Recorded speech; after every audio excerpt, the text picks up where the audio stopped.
நான் பிரின்சிபல் சார தான் பார்க்கணும். இவரை பார்க்க நான் வரல. அத முதல்ல புரிஞ்சுக்க. தடங்களுக்கு மன்னிக்கணும். நேயர்களே, பிரின்சிபல் சார் இங்க இல்ல. சரிங்க இல்ல. அதனால யோஷினாகா மிஸ் கிட்ட நாம பேசலாம். தாங்கோ யோஷினாகா மிஸ். என்ன பத்தி சொல்லிக்க பெருசா ஒண்ணும் இல்ல. இந்த குழந்தைங்களை பாத்துக்கிறதே எனக்கு ரொம்ப பிடிச்ச விஷயம்.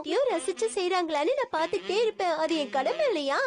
நீங்க என்னதான் பூசு பூசுன்னு பூசினாலும் இருக்கிறது தான் வரும்.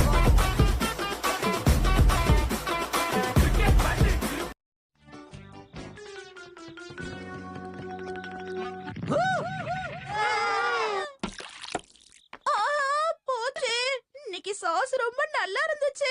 பையன் கீழே விழுந்ததை பத்தி கவலைப்படாம சாசு பத்தி கவலைப்படுறாங்களே, இதெல்லாம் நியாயமா? சாரி ஷின்சான், உனக்கு அடிபட்டுருச்சா? ரொம்ப வலிக்குதாப்பா? ஓகே, எல்லாம் தயாராயிடுச்சு. ஹே